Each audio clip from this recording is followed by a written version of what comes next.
इस वक्त हम आ पहुंचे हैं सदर विधानसभा के गद्दोगाड़ा गांव में।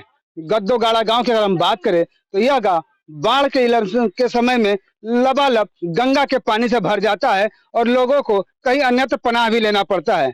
ऐसे में विधानसभा चुनाव का आ चुका है और प्रत्याशी लगातार डोर टू डोर कैंपेन कर रहे हैं। इसी कड़ी में सदर विधानसभा के बसपा प्रत्याशी राजकुमार गौतम गद्दोगाड़ा इलाके में आए हैं। हम इनसे जानना चाहेंगे कि लोगों से मिले हैं और लोगों ने क्या समस्या बतलाई है। लोगों की समस्याएं यहाँ पर अनेकों हैं। एक तो आप देख रहे हैं ये मड़ैया, मतलब कुछ बदला नहीं है। सड़क की एक समस्या थी, उसका हल हुआ था, लेकिन बाढ़ में कैसे इनका बचाव हो, मैंने उस पर विचार किया है। और एक बड़ा सा बंधा अगर गंगा के किनारे बना दिया जाए तो इनकी बाढ़ से सुरक्षा हो जाएगी। कुछ सड़क की समस्या है, पीने की पानी की समस्या है, आवास की समस्या है, कहीं न कहीं बेरोजगारी भी एक बड़ी समस्या है। इन्हीं सब मुद्दों पे लोग अपना पक्ष रख रहे हैं और कह रहे हैं कि इससे निजात मिलना चाहिए। गौतम जी, देखा जाए सरकार की योजना थी पीएम आवास, मतलब हर गरीबों को जो आवास अपना छत देने की बात सरकार कर रही थी। और ऐसे में सदर विधानसभा में सहकारिता राज्य मंत्री यहाँ की विधायक थी। क्या लगता है सरकार की कितनी योजना पहुंच पाई? भाई, सरकार ने 4.5 साल तक तो विधायक रखा है और बाद में चुनावी मंत्री बना दिया। लिहाजा ना तो विधायक के तौर पे कोई काम समझ में आया, और मंत्री के तौर पे तो मैं समझता हूँ कि ऐसे में तो मंत्रालय समझते समझते आचार संहिता लग गया होगा, तो उस तरह से मैं कोई अनपेक्षित बात नहीं करता। लेकिन विधायक के तौर पर टोटल फेल्योर है। विधायक निधि बेची गई है। बनगावा में एक टीन शेड लगा है साईं मंदिर पर, उसमें कमीशन लिया गया है। और हैंड पाइप लगाने में कमीशन लिया गया है, पैड लिखने में पैसा लिया गया है, थाने की पैरवी में पैसा लिया गया। और तो और कहीं 5 साल में मोहतरमा गई नहीं, और आज अब कह रही हैं कि मेरे पति ने मुझको बाहर नहीं निकलने दिया इसलिए मैं नहीं आ पाई, मुझे क्षमा करिए। 5 साल किसी के जीवन का बहुत बड़ा समय होता है।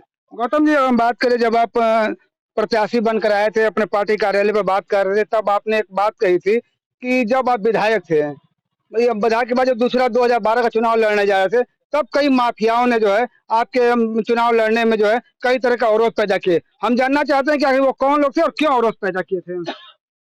देखिए, जिनको ईमानदार और कर्मठ चरित्रवान प्रतिनिधि से दिक्कत होगी वो सारे लोग थे। किस किस का नाम लिया जाए, आप भी समझते हैं।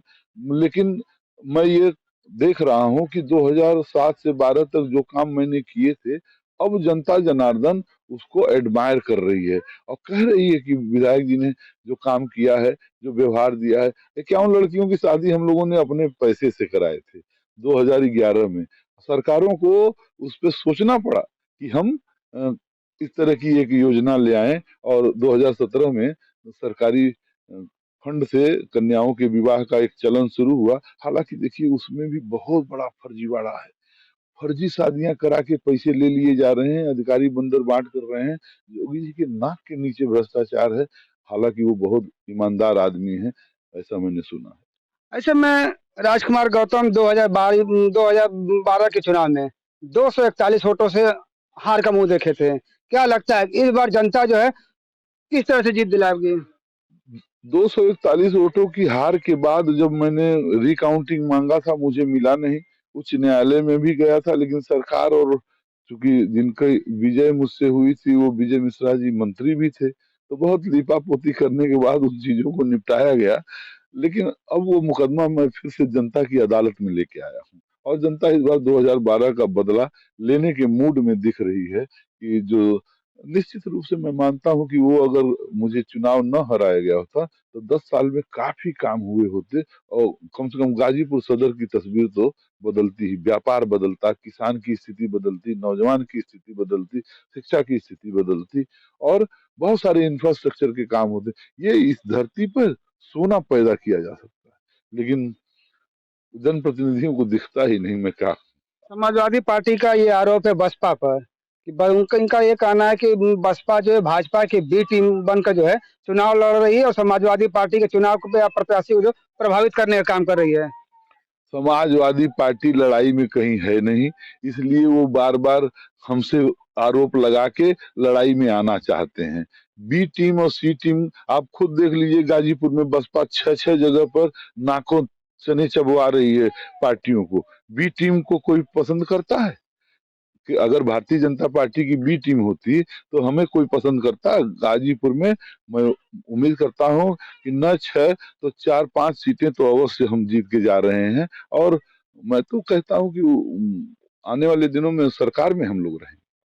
तो ये थे बसपा प्रत्याशी राजकुमार गौतम, जिन्होंने हमारी बातों का बड़े ही बेबाकी से जवाब दिया है। हम ऐसे ही शख्सियत से आगे भी आप सभी से रूबरू कराते रहेंगे।